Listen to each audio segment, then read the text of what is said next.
Dicen que detrás de cada sonrisa de una abuela hay una guerra que nadie conoció. Doña Rosa creció en un pequeño pueblo de Michoacán, entre el sonido de los gallos y los gritos que prefería no escuchar. Su padre, don Ernesto, era respetado por todos en la comunidad, menos por quienes vivían bajo su techo. Su madre, Carmen, miraba en silencio, como si callar fuera la única forma de sobrevivir. Pero un día, Rosa, apenas una niña con el corazón roto, decidió que su historia no iba a terminar en el dolor. Ese día comenzó su rebelión. La casa donde Rosa creció parecía tranquila desde fuera. Un terreno con gallinas sueltas, un burro amarrado bajo la sombra de un árbol seco y una cerca de madera mal clavada que hacía más por estética que por protección. Por dentro, sin embargo, las paredes eran delgadas. Todo se escuchaba: los gritos, los golpes y los silencios. «Ya te dije que la comida tiene que estar lista cuando yo llego», se oía la voz profunda de don Ernesto mientras el plato volaba y se estrellaba contra el piso. Rosa, con apenas 8 años, se tapaba los oídos en el rincón de su cuarto, temblando. Su hermanito menor, Emiliano, se acurrucaba junto a ella. «No llores, Emí, ya va a pasar», le susurraba. Pero no pasaba. Don Ernesto era conocido en el pueblo como un hombre trabajador, serio, de palabra. En la iglesia lo saludaban con respeto. En la tienda le fiaban sin preguntar. Y en su casa era un verdugo. «¿Qué miras, niña? Ponte a barrer», le gritaba a Rosa sin razón mientras la empujaba. Carmen, su madre, casi no hablaba. Movía las manos todo el día, cocinando, lavando, cosiendo, pero su boca sellada. A veces por las noches, Rosa la veía llorar en silencio, sentada en la cocina, con las luces apagadas. «¿Por qué no hacemos algo, mamá?», le preguntó una vez Rosa, con la voz rota. Carmen no respondió, solo bajó la cabeza. «Si hablas, nos dejas sin nada», alcanzó a decir después, como si eso lo justificara todo. En la escuela, Rosa tampoco hablaba mucho. Tenía una sola amiga, Alicia, una niña pecosa que también tenía cicatrices que no se veían.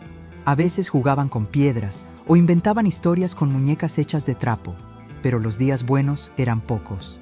Una tarde, mientras Rosa caminaba de regreso a casa, escuchó una conversación entre dos vecinas. «Pobre Carmen, ¿verdad? Dicen que anoche se oyó que él le rompió la nariz. Y aún así no se va. Dice que es por los niños, pero yo creo que ya ni siente». Rosa apretó los puños. Empezaba a entender que el miedo de su madre venía de un lugar más profundo que la simple costumbre. Era como una cadena invisible que la mantenía quieta, inmóvil. Esa noche, algo cambió. Don Ernesto llegó más borracho de lo normal. Emiliano, el hermano menor, había derramado sin querer un poco de leche en la mesa. Fue suficiente. Un manotazo cruzó el aire. El niño cayó al suelo, sangrando por la nariz. Rosa gritó: «¡Ya basta! ¡No lo toques!», saltó entre ellos, interponiéndose. «¿Tú también quieres?», gritó él, levantando la mano.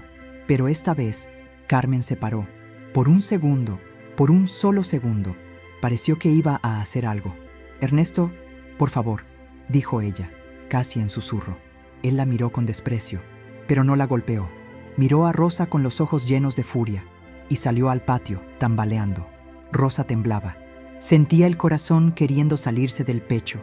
Tomó a Emiliano en brazos, lo llevó al cuarto, le limpió la cara. Esa fue la primera vez que sintió odio. No miedo, odio, y un fuego dentro que no se apagaría jamás. Al día siguiente, Rosa no fue a la escuela, no comió, no habló. Pasó horas sentada al lado de su hermano, observando el techo. Esa noche, cuando todos dormían, salió al patio descalza. Miró las estrellas y por primera vez lo dijo en voz alta: «No voy a quedarme aquí. Yo no voy a vivir así». Fue apenas un susurro, pero fue la primera promesa que se hizo a sí misma. Una promesa que cambiaría su destino. La mañana siguiente amaneció espesa. El cielo estaba cubierto y el aire tenía ese olor a tierra mojada que anuncia tormenta. Rosa se despertó temprano, no por costumbre, sino porque no había podido dormir bien. Las palabras que susurró bajo las estrellas todavía le retumbaban dentro. «No voy a quedarme aquí». Mientras ayudaba a su madre a preparar el desayuno, Don Ernesto bajó con su mirada de siempre, esa mezcla de desprecio y control. Pasó junto a Rosa sin decir nada, pero el golpe en la espalda fue su forma habitual de saludar. Carmen fingía normalidad, como si no recordara lo de la noche anterior. Emiliano apenas hablaba. Aún tenía un moretón en la mejilla. «Rosa, ve por tortillas antes de que llueva», ordenó don Ernesto sin levantar la vista del plato. Rosa salió en silencio, pero con un nudo en el estómago. Mientras caminaba por el sendero que llevaba a la tortillería, algo en ella ardía, una mezcla de rabia, impotencia y una idea que no se quería ir. ¿Y si me voy? Sabía que era una locura. Tenía apenas 12 años, pero también sabía que, si no lo hacía pronto, nunca lo haría. Esa tarde, mientras Carmen lavaba ropa en el patio y Ernesto dormía en la hamaca después de unas cervezas, Rosa entró a su cuarto. Tomó una bolsa vieja de tela y metió lo poco que tenía. Una blusa limpia, una foto con su hermano, una peineta rota y un libro de oraciones que le había regalado su maestra. Caminó despacio hasta donde Emiliano jugaba con piedritas. «Oye, Emi», dijo, agachándose a su altura. «Tengo que irme». «¿A dónde?», preguntó él sin entender. «Lejos, a un lugar donde nadie me pegue, pero te prometo que un día volveré por ti». «¿Sí?». Él no respondió, solo la abrazó. Rosa sintió que se le rompía algo por dentro, pero no podía quedarse. Si lo hacía, terminaría igual que su madre, o peor. Esperó a que cayera la noche. Cuando los grillos ya cantaban y las luces del pueblo se apagaban una a una, salió por la parte trasera de la casa, descalza, con la bolsa al hombro y el corazón en la garganta. Caminó por horas, sin saber a dónde. Solo caminó. Sabía que Guadalajara estaba lejos, que no tenía dinero ni conocidos allá, pero una vecina una vez le dijo que allá las muchachas encontraban trabajo. Y eso era lo que quería: un trabajo, un cuarto donde dormir y paz. Al amanecer, llegó a la carretera. Un camión viejo se acercaba. Rosa se puso frente a él, levantando la mano. El conductor frenó bruscamente. «¿Estás loca, chamaca? ¿Qué haces sola aquí?» «Voy a Guadalajara. ¿Me puede llevar?» El hombre la miró de arriba a abajo. Dudó. «¿Cuántos años tienes?» 16, mintió, sin parpadear. Él suspiró. «Súbete. Pero te advierto, si haces algo raro, te bajo en el próximo pueblo. No voy a hacer nada. Solo quiero llegar». El viaje fue largo. Rosa no habló casi nada. Se aferró a la ventana y vio cómo el campo iba quedando atrás. El silencio del camión le permitió pensar, pero también recordar. Pensó en su madre, en cómo nunca hizo nada por cambiar. Pensó en su hermano, en su promesa de volver por él, y pensó en ella. Por primera vez en su vida, pensó en lo que quería ser. Al llegar a Guadalajara, el ruido la abrumó. Todo era rápido, alto, desordenado. Nada que ver con su pueblo, pero en esa confusión sintió libertad. «Aquí te dejo», dijo el conductor, frenando frente a una terminal vieja. «Gracias», respondió Rosa, bajando con la bolsa en mano. No tenía a dónde ir, no conocía a nadie, pero estaba allí, y estar allí era mucho más de lo que alguna vez pensó lograr. Los primeros días fueron duros. Durmió en una banca, pasó hambre. La ciudad era cruel con las que no tenían nada, pero Rosa tenía algo que muchas habían perdido: determinación. Un día, mientras buscaba restos de comida detrás de un mercado, una mujer la vio. «Oye, niña, ¿qué haces aquí sola?» «Busco trabajo». La mujer se llamaba Estela. Era ama de casa en una colonia al norte de la ciudad. «Tengo 3 hijos y poco tiempo. Si sabes limpiar, te pago poco, pero te doy comida y un cuarto». «Sé limpiar», mintió Rosa otra vez. Estela la llevó a su casa esa misma tarde. Y así, con una mentira cargada de necesidad, Rosa comenzó su nueva vida. Los primeros días en la casa de Estela fueron un choque. No estaba acostumbrada a tantas comodidades: piso de cerámica, agua caliente, cortinas limpias, pero también se sentía fuera de lugar, como si en cualquier momento alguien fuera a descubrir que no pertenecía ahí. El trabajo era duro. Desde antes del amanecer ya estaba de pie. Lavaba ropa, barría, cuidaba a los niños. Estela no era mala persona, pero exigía. Y su marido, Gustavo, apenas saludaba. Rosa dormía en un cuartito al fondo, junto a la lavadora. Tenía una cama estrecha, Uma ventana pequena e um espelho trincado na parede. Mas pela primeira vez estava em paz. Não havia gritos, não havia golpes, e não tinha medo de quedar-se dormida. Una noche, mientras limpiaba la mesa después de la cena, el hijo mayor de Estela, un niño de unos 8 años, le preguntó: ¿Tú sabes leer? Rosa se quedó en silencio. Le dio pena. La verdad era que no sabía. Apenas podía escribir su nombre. Más o menos, respondió, sin mirarlo a los ojos. El niño trajo un libro de cuentos. Lo puso frente a ella. Mi maestra dice que leer es como tener superpoderes. ¿Quieres que te enseñe? Rosa se rió bajito. La idea de que un niño le enseñara a ella era absurda, pero al mismo tiempo sintió algo parecido a esperanza. Está bien, dijo, enséñame. Y así empezó. Cada noche, después de terminar sus tareas, el niño se sentaba con ella. Le enseñaba las letras, las sílabas, los sonidos. Esta es la A, como agua. La E, como estrella. Rosa anotaba todo en una libreta vieja que Estela le regaló. Pasaron semanas, luego meses, y un día, sin darse cuenta, Rosa leyó su primera frase completa. La luna brilla en el cielo. Se quedó en silencio. Las palabras le temblaban en los labios. Había algo mágico en poder entender eso. La luna, el cielo, las palabras, todo tenía sentido. Lo hiciste bien, dijo el niño. Ahora ya tienes tu primer superpoder. Rosa le sonrió. Esa noche lloró en su cuarto, pero no de tristeza, sino de algo que nunca había sentido: orgullo. A medida que pasaba el tiempo, Rosa no solo aprendía a leer, empezó a interesarse por todo. Preguntaba por las noticias, por las calles, por las personas. Un día, en el mercado, vio a una señora regalando panfletos. ¿Qué es eso?, preguntó. Clases para adultos. Gratis, le explicó la señora. Rosa tomó el folleto como si fuera un tesoro. Esa misma tarde le pidió permiso a Estela para ir. Son en las tardes. Después de terminar el trabajo, puedo ir, ¿sí? Estela dudó, pero al ver la emoción en su rostro, accedió. Está bien, pero no quiero que llegues tarde. Y no descuides tus deberes. Rosa empezó a ir 3 veces por semana. Aulas pequenas, com outras mulheres como ela. Jovens, velhas, todas com olhos que carregavam histórias. Ali, pela primeira vez, sentiu que não estava sozinha. A professora, chamada Marta, era firme, mas gentil. Aqui não importa de onde vienes, lhes decía. Lo que importa es que están aquí. Eso ya es un acto de valentía. Rosa aprendía rápido. Tenía hambre de conhecimento. E cada nova palavra era uma conquista. Em pouco tempo, começou a escrever cartas, a ler jornais, a pensar com mais clareza. Um dia, no final da aula, a professora Marta lhe fez uma pergunta. Alguma vez pensaste em estudar mais? Terminar a primária? Quizá a secundária? Rosa ficou em silêncio. Aquilo parecia tão distante. No tengo tiempo, respondeu. No digas eso. Lo que tú haces aquí, no lo hacen muchas. Lo que estás haciendo, Rosa, se llama romper cadenas. Essa frase ficou em sua cabeça. Romper cadenas. Era exatamente isso que queria. Desde a noite em que saiu de casa. Desde que prometeu voltar por Emiliano.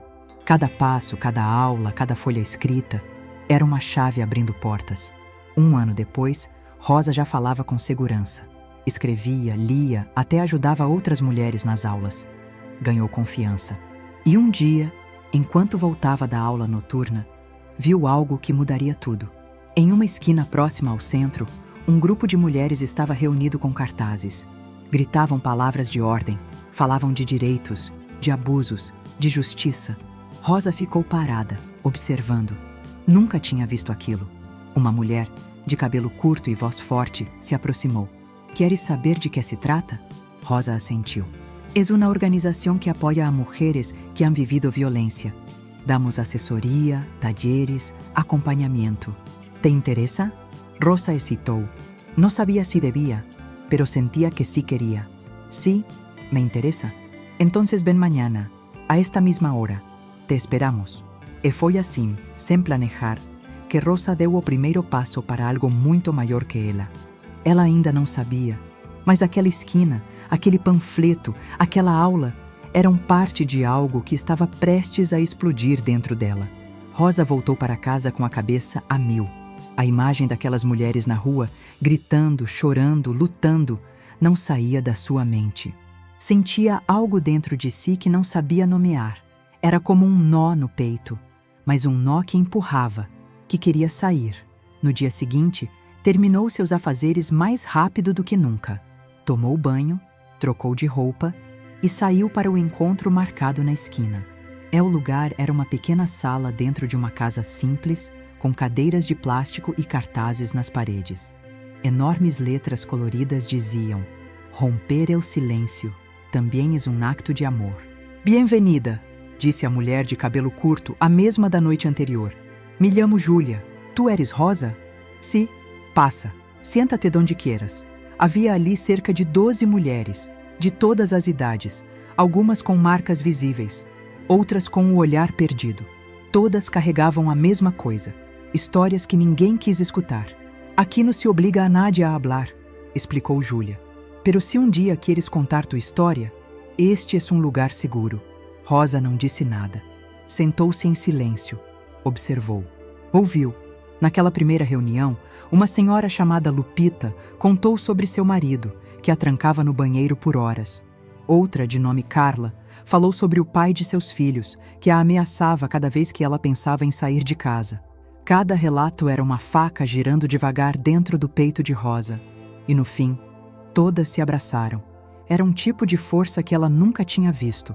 Uma união sem julgamentos, sem culpa. "E tu, Rosa, que história traz contigo?" perguntou Júlia com cuidado. Rosa pensou em sua mãe, em Emiliano, no pai, nos gritos, nos silêncios. "No sé por donde empezar. Quando sea el momento, lo sabrás." As semanas passaram. Rosa começou a ir em todas as reuniões. Deixava o avental, trocava de roupa e corria para escutar, aprender, compartilhar. Um dia, depois de ouvir o relato de uma adolescente que havia fugido de um namorado agressivo, algo em Rosa quebrou. "Mi papá lhe pegaba a mi mamá", disse ela finalmente. "Todos sabiam en el pueblo, pero nadie decía nada. Ni ella." Silêncio. "Una vez golpeó a mi hermano menor. Yo me metí. Tenía 12 años. Esa noche me fui. Caminé hasta llegar aquí y no volví." Olhou para o chão. A voz tremia. Júlia se aproximou, ajoelhou-se ao seu lado. "¿Y ahora?" "Ahora siento culpa. Por haberlo dejado. Por no haber hecho más." Júlia segurou sua mão. "La culpa no es tuya, Rosa. Es del que golpea, del que calla y del que mira para otro lado." Rosa chorou. Pela primeira vez, permitiu-se desabar na frente de outras pessoas. E ninguém a afastou. Ninguém a mandou calar. Ali, chorar também era parte do processo. Os meses viraram anos. Rosa terminou o ensino fundamental nas aulas noturnas. Depois começou a estudar para o ensino médio. Trabalhava durante o dia, estudava à noite e nos fins de semana participava da organização com Júlia e outras mulheres. Começaram a fazer rodas de conversa em praças, em escolas, em igrejas. Rosa, que antes mal conseguia olhar nos olhos de alguém, agora falava com firmeza. "Se estás viviendo violência, não estás sola. Romper el silêncio é difícil, pero no imposible." Algumas pessoas zombavam. "Ai, essas feministas que querem arruinar a las familias. ¿Tú qué sabes? Seguro ni sabes lo que es una buena mujer." Mas Rosa não se abalava, porque ela sabia. Ela sabia o que era viver com medo. Sabia o que era dormir de olhos abertos. Sabia o gosto de sangue na boca e o som dos pratos quebrando no chão. Sabia, e não queria que ninguém mais passasse por aquilo sozinha.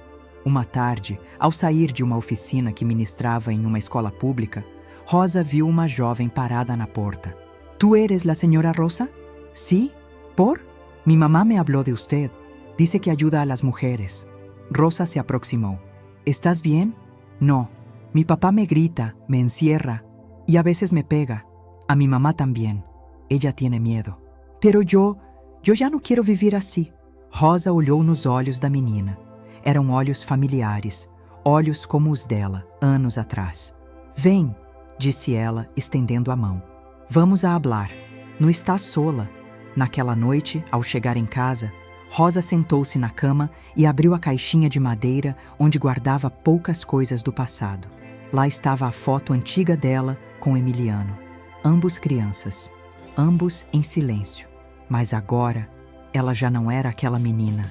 Agora era uma mulher renascida das cinzas. Naquela manhã, Rosa acordou com um peso estranho no peito. Não era tristeza, era como uma intuição, algo que avisava: prepare-se.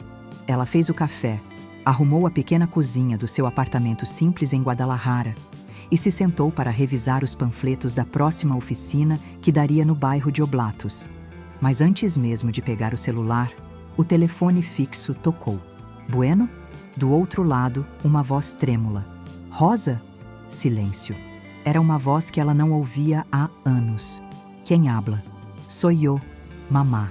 Rosa congelou. A última vez que tinha escutado a voz de Carmen foi há mais de 10 anos.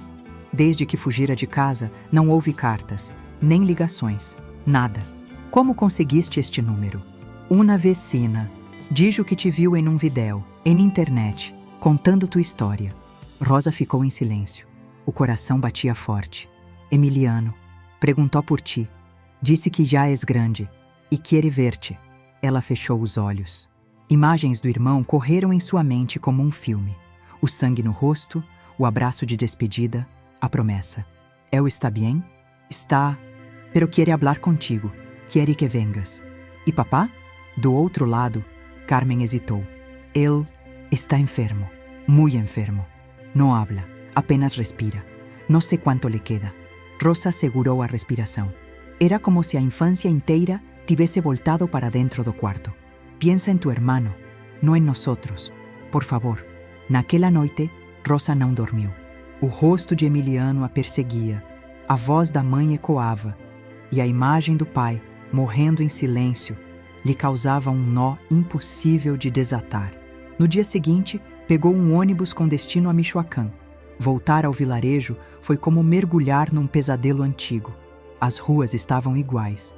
As casas, as cercas, os mesmos cheiros. Mas Rosa era outra. Quando desceu do ônibus, viu Carmen na esquina, envelhecida, magra, mas com os mesmos olhos.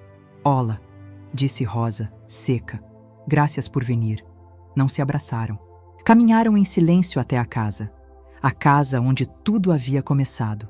As paredes agora estavam descascadas, o chão rachado, mas o ar ainda carregava aquele silêncio pesado. Emiliano estava no quintal, já um homem feito, mas ao vê-la, os olhos se encheram de água. Não puedo crer que estés aqui. Ela sorriu pela primeira vez no dia. Te lo prometi, não? Se abraçaram forte, e naquele abraço, parte de Rosa se reconstruiu. Papai está em la cama. No se mueve. Apenas respira, disse Emiliano com a voz firme. No estoy aquí por él. Estoy aquí por ti, por lo que tú hiciste. Yo, si tú no hubieras salido, yo tampoco hubiera sobrevivido. Lo entendí con el tiempo. Rosa sentiu as pernas fraquejarem. Tenía tanto miedo de haber fallado contigo. Fuiste la única que tuvo el valor de escapar. Ficaram em silêncio por alguns minutos. Depois, Emiliano a levou até o quarto. Dom Ernesto estava deitado, os olhos opacos, respirando com dificuldade. Não se movia. A pele pálida, a sombra de um homem que um dia causou tanto terror. Rosa parou na porta.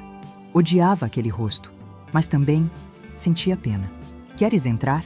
perguntou Emiliano. Ela respirou fundo. «Sí, pero no para perdoná-lo, sino para demonstrar-lhe que yo gané». Entrou. Olhou o pai nos olhos. Ele não respondeu, mas ela falou mesmo assim.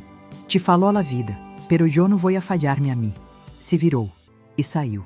Naquela noite, Rosa e Emiliano conversaram por horas. Ela contou tudo. As aulas, as mulheres, os projetos. Ele ouviu em silêncio. «E tu?» perguntou Rosa. «Que hiciste com tu dolor?» «Lo guardé, hasta ahora». Rosa pegou sua mochila, tirou um panfleto da organização.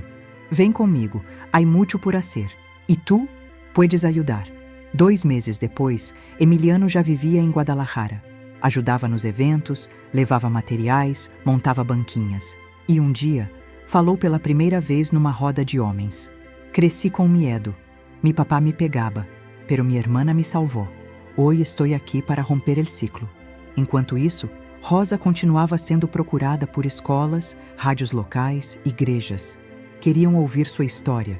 Queriam entender como uma menina do interior virou símbolo de resistência. Mas ela sempre respondia o mesmo. Eu não sou símbolo. Sou testigo de que se puede, de que há salida, de que não estamos solas. O vídeo foi gravado por acaso. Durante uma palestra num colégio estadual, uma estudante filmou Rosa contando sua história. Era simples. Ela, de pé, sem slides, sem microfone, apenas sua voz e os olhos marejados dos alunos ao redor. No hay edad para decir basta. Se estás vivendo violência, há salida. Eu fui uma niña golpeada e hoje sou livre. O vídeo viralizou. Em poucos dias, Rosa estava em todas as redes sociais. Mensagens chegavam de todo o México. Mulheres, adolescentes, até homens pedindo orientação. Tienes que abrir uma página, disse Júlia, empolgada. Um lugar para orientar, compartilhar, denunciar. Não sei se estou lista para isso. Estás más que lista. Pero hay algo que tienes que saber, Rosa. Que, mientras más alto hables, más molestará a quienes viven del silencio. Os primeiros ataques vieram nas redes sociais. Otra que quiere fama a costa de hablar mal de su familia. Seguro inventó todo. Así empiezan las que destruyen hogares. Rosa se calava, respirava fundo, apagava, bloqueava, seguia. Mas então começaram os bilhetes anônimos. Um dia, na porta do centro comunitário onde trabalhava, encontrou um envelope. Dentro, apenas uma frase. Calladita estabas melhor. Júlia ficou em choque. Quem deixou isto? Não lo sé, pero não me van a nascer callar. Registrar um boletim de ocorrência. Mas como sempre, nada foi feito. Não é amenaza directa, senhora. Não há delito, disse o oficial com indiferença. Naquela noite, Rosa voltou para casa olhando para os lados. Fechou as janelas, trancou as portas, mas o medo entrou com ela. Mesmo assim, não parou. Organizou um seminário com outras mulheres sobreviventes. Apareceu na rádio local, gravou um vídeo com outras 5 líderes de bairro. Se tu não puedes salir todavia, nós outras te acompanhamos. Mas o que ela não sabia era que alguém do passado também estava ouvindo. Em um sábado, ao sair de uma reunião, Rosa recebeu uma ligação de um número desconhecido. Rosa Maria Garcia? Sí. Quem habla? Soy el abogado de la familia Morales. Don Ernesto falleció esta mañana. Ela ficou em silêncio. Tu madre solicitó que fueras notificada. La lectura del testamento será en 2 días. ¿Testamento? ¿Por qué me incluiría? Tienes que venir para entenderlo. Es todo lo que puedo decir. 2 dias depois, Rosa voltou ao vilarejo. A casa agora estava cheia de vizinhos e parentes distantes. Carmen mal a olhou. Estava abatida, como quem perdeu algo que não sabia se amava ou temia. Na sala, o advogado leu em voz alta. Y a mi hija Rosa María García, le dejo el terreno del fundo viejo como reconocimiento por haber enfrentado al hombre que fui. Todos ficaram en choque. Le dejó tierras a ella, sussurravam alguns. Pero si ni lo cuidó, Rosa não sabia o que sentir. Raiva, ironia, justiça? Carmen se aproximou no final. No entiendo por qué hizo eso. Tal vez fue su única manera de decir que sabía lo que hizo. ¿Vas a quedarte con las tierras? Rosa olhou ao redor. O campo, o silêncio, a infância engasgada em cada esquina. No, pero las voy a usar. Meses depois, as terras foram cedidas para a construção de um centro de apoio a mulheres rurais vítimas de violência. Com a ajuda de doações, financiamento coletivo e apoio de universidades, o projeto saiu do papel. No meio do terreno onde antes se criavam galinhas, agora erguiam-se paredes. O nome? Casa Emiliana, em homenagem ao menino que ela prometeu proteger. Mas a visibilidade seguia cobrando preço. Uma noite, ao chegar em casa, Rosa encontrou a porta entreaberta. Congelou. Entrou devagar. Tudo estava revirado. Mas nada havia sido roubado. Na parede, escrito com tinta vermelha: Cala-te, ou te calamos. Chorou. Não de medo, de fúria. Ligou para Júlia. Chamaram a polícia. Desta vez, fizeram registro completo. Segurança foi reforçada. Mas Rosa sabia que havia cruzado uma linha. E não havia como voltar atrás. Ela se reuniu com outras líderes. Nos estão escuchando, nos estão seguindo. E vamos a parar? Jamais. Decidiram então mudar a estratégia, ir até os bairros mais perigosos, criar escudos entre vítimas e agressores, treinar outras mulheres para reagir, para sair, para denunciar. E Rosa virou símbolo, mesmo que não quisesse. Uma noite, depois de uma oficina, uma jovem se aproximou. ¿Eres tú la señora del video? Sí, mi hermana murió por no hablar, pero yo no quiero terminar igual. Rosa a abraçou. Não vas a terminar igual, te lo prometo. A rotina de Rosa já não era a mesma. Entrevistas, reuniões com autoridades, planejamento de centros de apoio, palestras em colégios, presídios, hospitais, resgates de urgência. Te estás olvidando de ti, Rosa, disse Júlia um dia, preocupada. No puedes salvar a todas. No quiero salvar a todas. Solo quiero que ninguna se sienta sola como yo me sentí. Y eso es precisamente lo que te está comiendo por dentro. Rosa não respondeu. Uma noite, enquanto organizava documentos da casa Emiliana, o telefone tocou. Era Carmen. Hola, hija. ¿Está todo bien? No. Quería saber si algún día puedes venir a verme, a hablar. Yo también necesito sanar. Rosa ficou en silencio. Han pasado muchos años. Yo también fallé. Lo sé, pero no quiero morirme sin pedirte perdón. No sé si puedo perdonarte, mamá. Está bien, solo quería que supieras que lo intento, aunque sea tarde. Nos dias seguintes, Rosa teve pesadelos. Via o rosto da mãe, do pai, do irmão, a casa, o prato quebrado, a noite da fuga, acordava suada, o coração acelerado, o passado, que ela achava enterrado, estava vivo. Tentou fingir que era cansaço, mas Júlia percebeu. E se tomas um tempo para ti? Desconecta, anda al pueblo. Não para cargar culpas, sino para cerrar ciclos. Rosa viajou, sozinha. Levou um caderno em branco e nenhuma expectativa. Chegou ao vilarejo e se hospedou numa pousada simples. Não quis dormir na antiga casa. No dia seguinte, foi ver Carmen. A mãe estava sentada no quintal, com uma manta sobre as pernas. Os cabelos agora totalmente brancos, o olhar menos distante. Gracias por venir. No sé que hago aquí, mamá. Yo sí. Yo necesito mirarte a los ojos y decirte que me equivoqué. ¿Y por qué no hiciste nada antes? ¿Por qué no nos defendiste? Porque tenía miedo. Porque crecí creyendo que eso era normal. Porque me fallaron también. Y luego los fallé a ustedes. Rosa ficou de pé, olhando ao redor. Era tudo tão igual y tão diferente. No quiero odiarte, mamá, pero tampoco sé cómo dejar de hacerlo. No necesitas hacerlo ahora. Solo deja que el tiempo te ayude. Y mientras eso pasa, sigue haciendo lo que haces. Porque yo sí veo en ti lo que nunca me atrevi a hacer. Na saída, Rosa caminhou até a casa velha. Entrou devagar. As paredes estavam úmidas, o quarto intacto. No canto, o espelho trincado. Ela se viu ali, refletida, mas não como antes. Agora era mulher, era avó, era referência. Sentou-se no chão, abriu o caderno em branco e começou a escrever. Querida Rosa Ninha, não foi tu culpa. Não merecias gritar em silêncio. Não estavas rota. Estabas sobreviviendo. Hoy somos muchas e todas llevamos tu nombre. De volta a Guadalajara, Rosa retomou as atividades, mais leve, mais firme. Hoy cerré un ciclo, disse a Júlia. No perdoné del todo, pero entendí. Y entender, a veces también es sanar. Nos meses seguintes, a Casa Emiliana foi ampliada. Atendiam agora mulheres de todo o estado. Começaram parcerias com clínicas, ONGs, advogadas voluntárias. Um projeto de Rosa com o irmão Emiliano passou a ser replicado em outros estados. Grupos de homens que rompem o silêncio. Homens que aprenderam a ser diferentes. Que se recusam a repetir a história. Mas o ponto alto veio em um dia comum.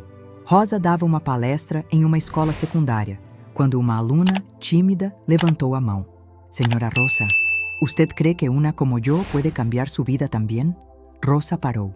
Olhou para a menina. Cabelos amarrados, uniforme gasto, olhos cansados. Era ela, aos 12 anos. Sí, tú también puedes, porque el dolor no te define. ¿Lo que haces con él? Sí, han pasado varios años desde aquella primera promesa susurrada bajo las estrellas. Rosa ahora tiene 63, cabello gris, andar firme y una mirada que no se quiebra. Sigue viviendo en Guadalajara, en el mismo barrio donde una vez fue empleada doméstica, pero ahora es reconocida en la calle. Señora Rosa, mi mamá fue al taller que usted dio. Gracias por lo que hace por nosotras. La vi en el documental. Nunca buscó ser famosa. Solo quería que nadie más creciera creyendo que el miedo era normal.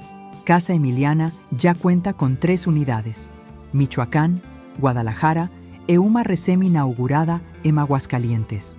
Todas funcionando com base na mesma filosofia: no salvar, acompanhar, no hablar por elas, escuchar.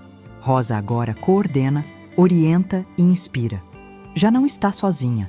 Formou outras mulheres. Passou adiante tudo o que aprendeu com dor. Emiliano, seu irmão, tornou-se palestrante sobre masculinidades não violentas. Casado, pai de 2 meninas. E cada vez que sobe ao palco, começa com a mesma frase: Minha hermana me ensinou o que era ser valiente, nu com golpes, com amor e decisão. E um dia, algo inesperado aconteceu. Rosa recebeu uma ligação do Ministério da Igualdade do México. Queriam homenageá-la com uma medalha por seu trabalho comunitário, uma cerimônia nacional, transmissão ao vivo, cadeiras importantes. Rosa hesitou. Eu não hice esto por premios. Lo sabemos, respondeu a funcionária. Pero hay miles que necesitan verte, escucharte, sentirse representadas. Aceitou. A cerimônia foi em Ciudad de México. Um teatro lotado, luzes, câmeras, aplausos. Quando seu nome foi anunciado, Rosa subiu devagar ao palco. Vestia uma roupa simples, os cabelos presos, mas sua presença era gigante. Buenas noches, disse, segurando o microfone. Eu sou Rosa Maria Garcia. Nací en un pueblo de Michoacán. Crecí con miedo. Fui golpeada, silenciada, olvidada. Pero un día decidí que eso no iba a definir mi historia. A plateia inteira, en silencio. Hoy estoy aquí por todas las que no pudieron hablar, por las que aún están atrapadas. Y por las niñas que, como yo, alguna vez pensaron que no valían nada. Respiró fundo. Si tú estás escuchando esto y sientes que no puedes más, te lo digo claro. No estás rota, estás viva. E eso ya es una forma de resistencia. Aplausos de pé, choros, abraços. Na volta para casa, Rosa sentou-se na varanda. O sol se punha devagar. Do lado, um álbum de fotos. Ali estavam as mulheres que conheceu, as que salvou, as que a salvaram. No fundo, a voz de uma neta correndo pelo quintal. Abuela, dime outra história de tu infancia. Rosa sorriu. No todas las historias son bonitas, mi amor. Y entonces, ¿para qué las cuentas? Para que tú no tengas que vivirlas. Y si un día te toca algo duro, sepas que puedes sobrevivir. Como lo hice yo. A noite chegou. As luzes da cidade acenderam. E ali, em silêncio, Rosa fechou os olhos. Não como quem se despede, mas como quem finalmente descansa. Porque sua missão já estava feita. Si esta historia te tocó el corazón, no te vayas sin suscribirte. Cada semana compartimos relatos reales y conmovedores de mujeres y hombres que, como Rosa, decidieron cambiar su destino. Activa la campanita para no perderte lo que viene, porque aún hay muchas historias que merecen ser contadas. Y recuerda, tú también puedes ser parte de este cambio. Nos vemos en el próximo video.